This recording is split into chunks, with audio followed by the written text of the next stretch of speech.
मुनिगण मिलन विशेष बन, सबहि भांति हित मोर। तेहि मह पितुआय सुबहुरि सम्मत जननी तोर। भरत प्राण प्रिय पावई राजू, विधि सब विधि मोहि सन्मुख आजू। जौन जाम बन ऐसे काजा, प्रथम गनिय मोहि मूढ़ समाजा। से वहीं अरण कल्प तरु त्यागी, परिहरि अमिय लेहि विष मांगी। त्यों न पाई अस समय चुकाही, देखु विचारी मातु मन माही।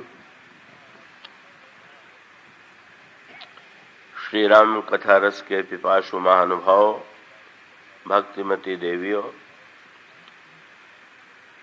भगवान श्री राम के मनगमन की चर्चा कई दिनों से आपके समक्ष की जाती रही है।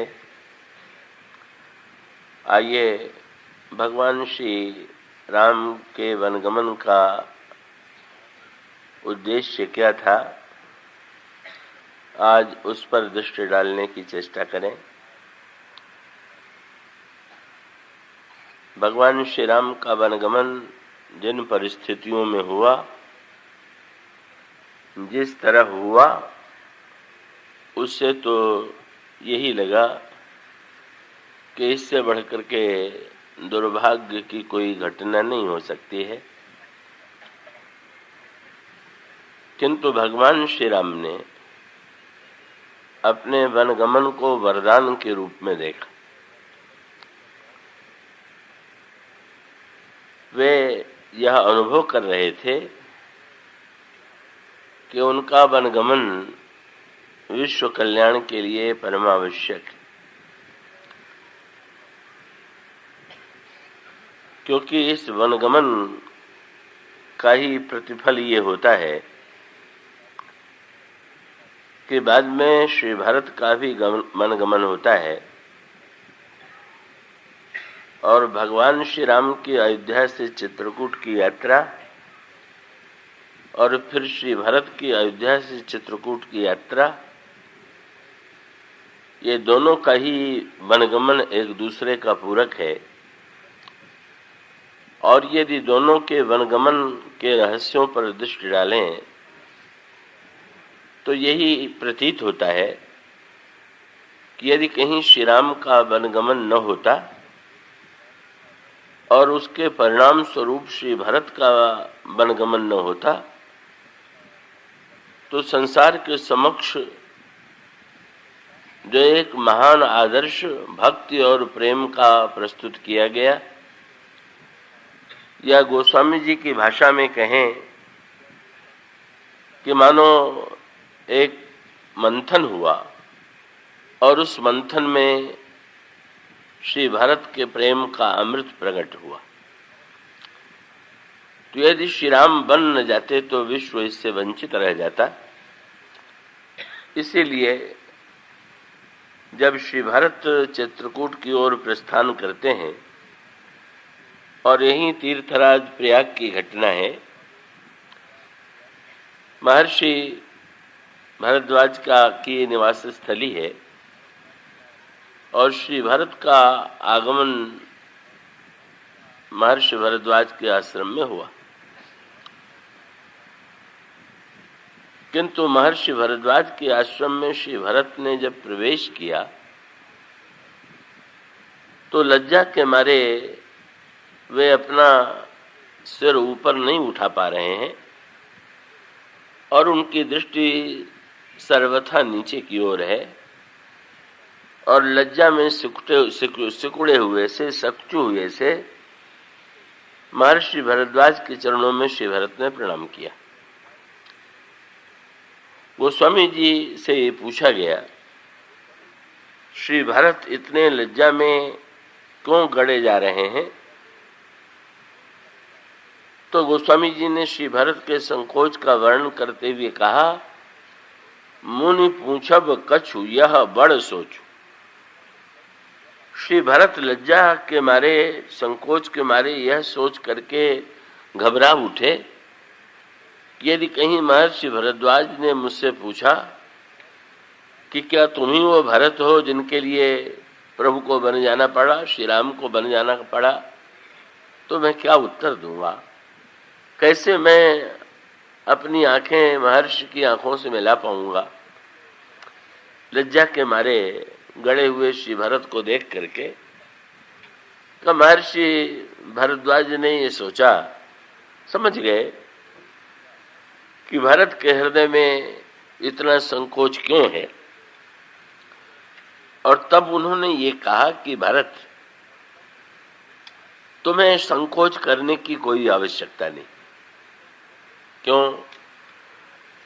तो उन्होंने यहीं से प्रारंभ किया। गोस्वामी जी कहते हैं, आसन दीन नाई सिर बैठे, चहत सकुच गृह जनु भज पैठे, मुनि पूछब कछु यह बड़ सोचू, बोले ऋषि लखि सील सकोचू।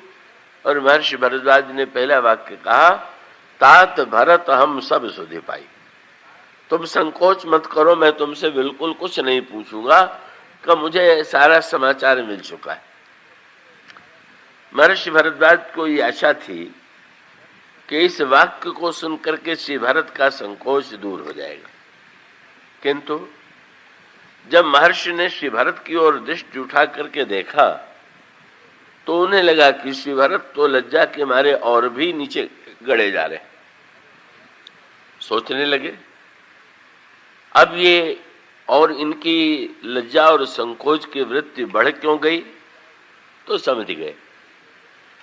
महर्षि ने जब ये कहा कि मुझे सारा समाचार मिल चुका है, तो भरत में संकोच के में गड़ करके सोचने लगे कि समाचार यदि मुझसे पूछते और मैं बताता तो शायद मेरे प्रति इनकी दृष्टि में स्नेह आ जाता या क्षमा की वृत्ति आ जाती। लेकिन जब मेरे आने से पहले ही ये समाचार मिल चुका है तो मैं महर्षि की दृष्टि में न जाने कितनी घृणा का पात्र होऊंगा। इसलिए संकोच घटा नहीं बल्कि बढ़ गया। महर्षि भरद्वाज ने सोचा कि भरत का संकोच तो दूर करना है, तो उन्होंने फिर भरत का संकोच दूर करने के लिए तीसरा वाक्य कहा। बोले, तुम गलान जिय जनि करहु, समुझ मातु कर तू थी।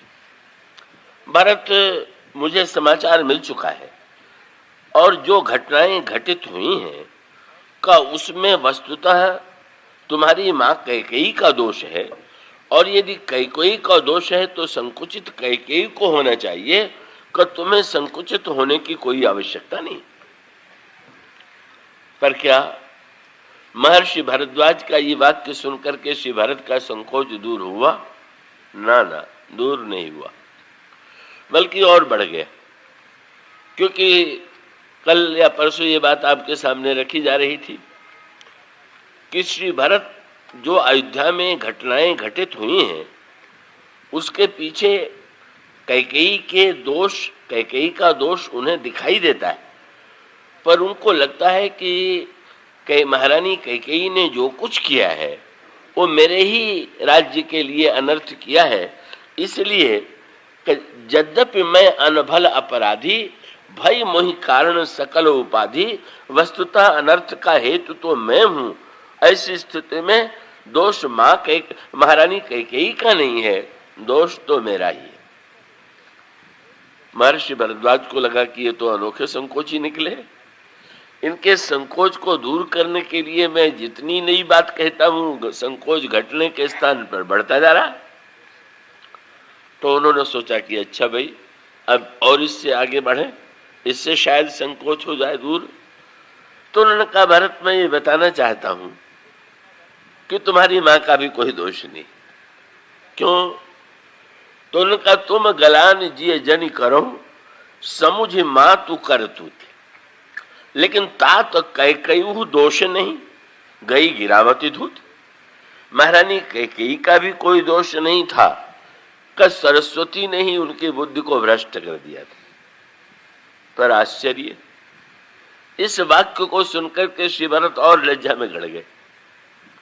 महर्षि भरद्वाज ने श्री भरत की ओर देखा, भाई जब तुम्हारी माँ का भी दोष नहीं है और सरस्वती ने ही बुद्धि को भ्रष्ट कर दिया, तो न तो तुम्हें संकोच करने की आवश्यकता है, न महारानी कैकेयी को सोच करने की आवश्यकता है, का सारा कार्य तो सरस्वती की प्रेरणा से संपन्न हुआ।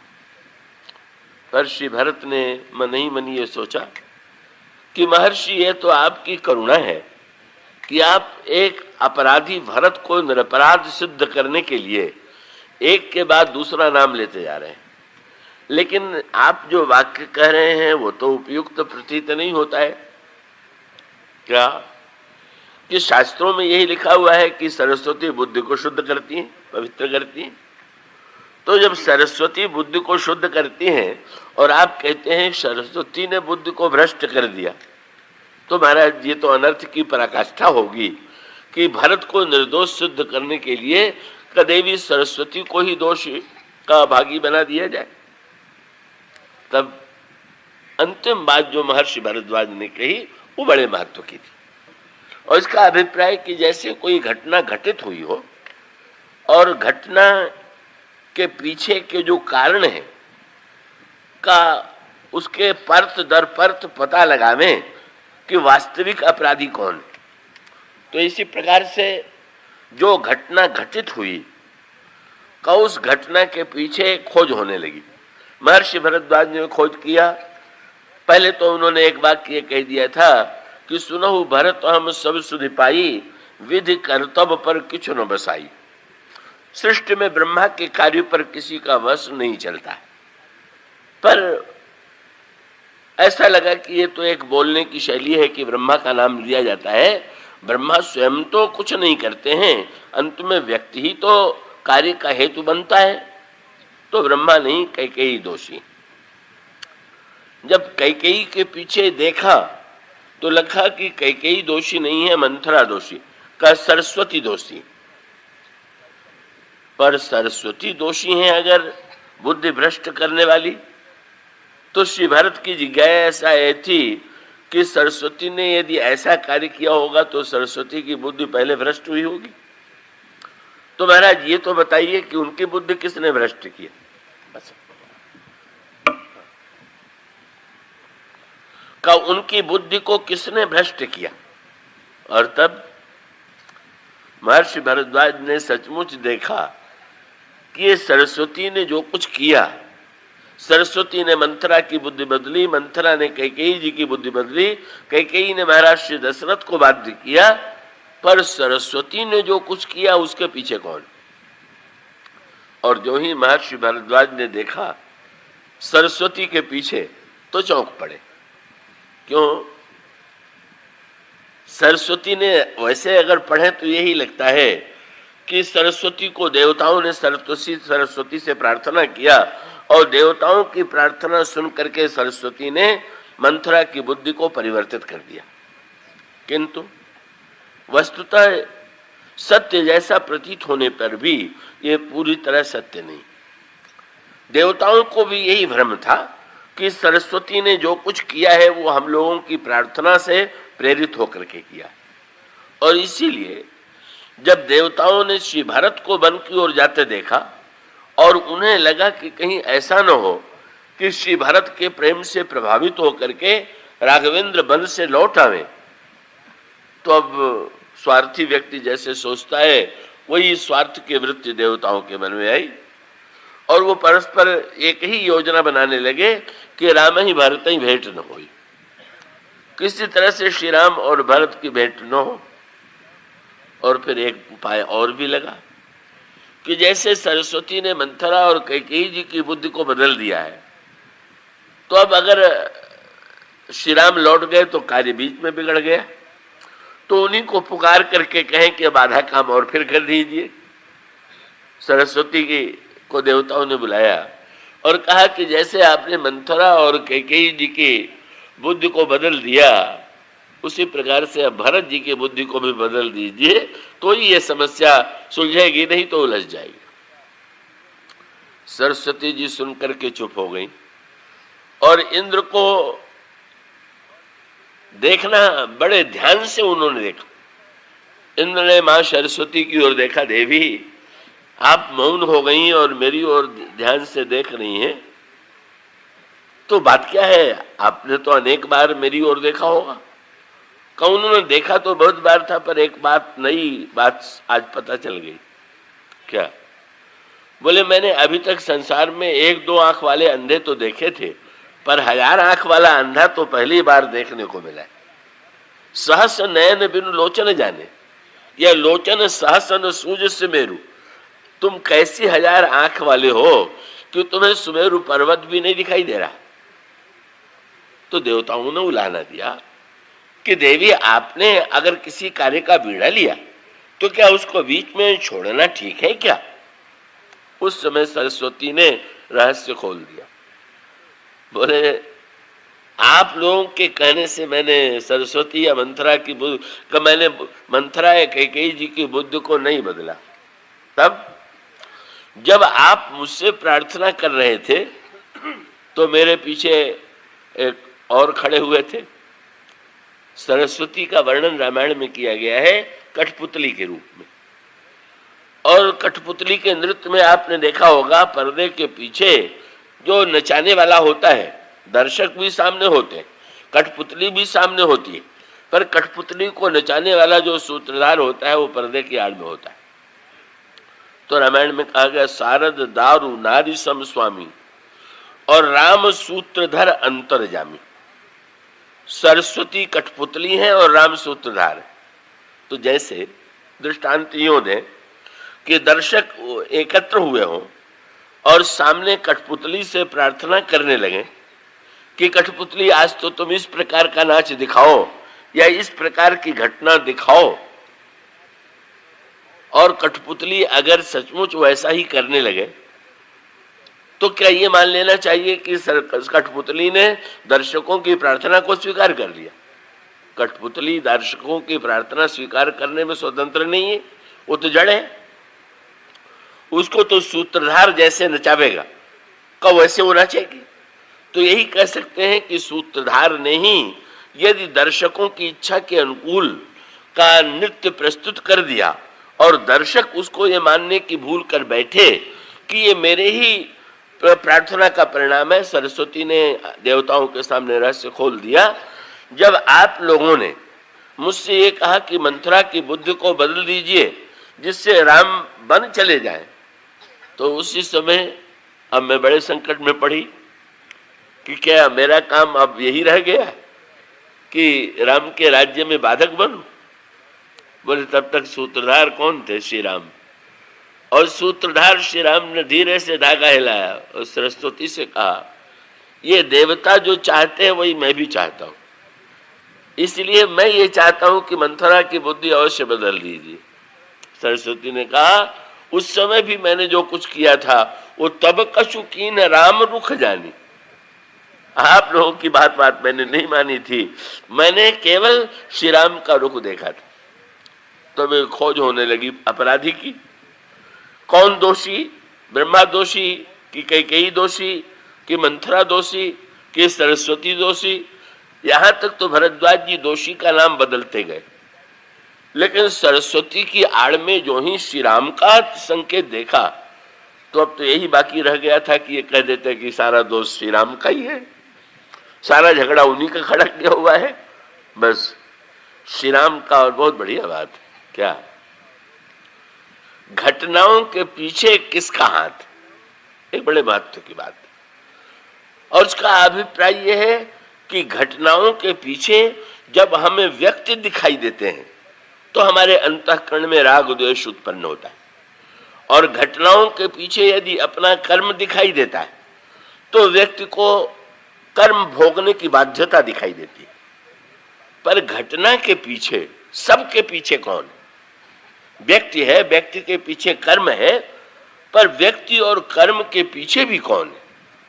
और इसका जब इस पर विचार करने चले तो इसका वो अभिप्राय यह है कि सबके पीछे तो अंततो गत्वा करन राव चाहे सोही करई अन्यथा अस नहीं कोई। ईश्वर ही ईश्वर सर्वभूतानाम हृदय अर्जुन तिष्ठति भ्रामयन सर्वभूतानि यंत्रारूढ़ानि माया। ईश्वर ही का अपने संकेत सूत्र के द्वारा सृष्टि को संचालित कर रहा है। और इसका अर्थ क्या हुआ कि अगर महर्षि भरद्वाज की तरह हम सब की दृष्टि हो जाए और घटनाओं के पीछे ईश्वर का हाथ दिखाई दे जाए, बस सारे समस्या का सबसे बड़ा समाधान यही है कि अगर सारे दुख की अनुभूति तब होती है जब हम सारी घटनाओं के पीछे ईश्वर का हाथ देखने में असमर्थ रहते। मारीच जा रहा है और मारीच इतना प्रसन्न है कि अपनी प्रसन्नता को रोक नहीं पा रहा। किसी ने मारीच से पूछ दिया, इतने प्रसन्न होकर के कहां जा रहे हो? मारीच ने कहा, मरने जा रहे। अरे भले मानुष, मृत्यु का नाम सुन करके लोग भयभीत होते हैं, आतंकित होते हैं, और तुम मरने जा रहे हो और इतने प्रसन्न हो रहे हो। तो मारीच ने यही कहा कि मरने जा रहा हूं इसलिए प्रसन्न नहीं हो रहा हूं, मारने वाले का हाथ देख रहा हूं इसलिए प्रसन्न हो रहा हूं। तो मारीच का शब्द आप पढ़ेंगे वहां प्रसंग में, क्या मन अति हरस जनाऊ न तेही आज देखी परम स्नेही निज परम प्रीतम देखी लोचन सुफल करि सुख पाई हो और श्री सहित अनुज समेत कृपा निकेत पद्मन लाई हो और निर्वाण दायक क्रोध जाकर भगत अवसही बस करी निज पाणी। बस यही सूत्र है। जब तक एक संकेत यहाँ पर और मैं कर दूं, मैं आशा करता हूं कि आप चैतन्य और एकाग्र दोनों की आवश्यकता है। निद्रा से बचिएगा तो चैतन्य रहिएगा और जागृत रह करके भी जब बुद्धि को लगाइएगा तो उसे ग्रहण करने में आप सक्षम होंगे। ये जो बड़ा यहाँ एक सूक्ष्म सूत्र ये है कि अच्छा व्यक्ति है, व्यक्ति के पीछे कर्म है और कर्म के पीछे भी काल है। ये एक दूसरे के पीछे व्यक्ति है, व्यक्ति का स्वभाव है, व्यक्ति का कर्म है, व्यक्ति के पीछे काल है। अब ये जो भगवान के हाथ में धनुष और बाण है वो क्या है? कि ये धनुष और बाण को आध्यात्मिक अर्थों में काल का प्रतीक बताया गया है। लंका कांड में जहां पर व्यक्ति को सावधान किया गया, बोले व्यक्ति तो सावधान हो जा, देखता नहीं है श्री राम के हाथ में धनुष और बाण है। सुनने वाले ने कहा कि धनुष बाण में से डरने की क्या आवश्यकता है? तो उन्होंने कहा कि धनुष बाण को पहचानते हुए कौन है? कौन? लव निमेष परमाणु जुग बरस कलप सरचंड भजसी न मन तिहि राम कह काल जासु को दंड। काल ही ईश्वर का धनुष है और समय का जो विभाजन है वही ईश्वर का बाण है। महाकाल जो है वही धनुष है और जो समय बीत रहा है, 1 घंटा बीता, 1 दिन बीता, 1 महीना बीता, 1 वर्ष बीता, यही ईश्वर के बाण है। खोज कीजिए कौन पीछे, कौन है।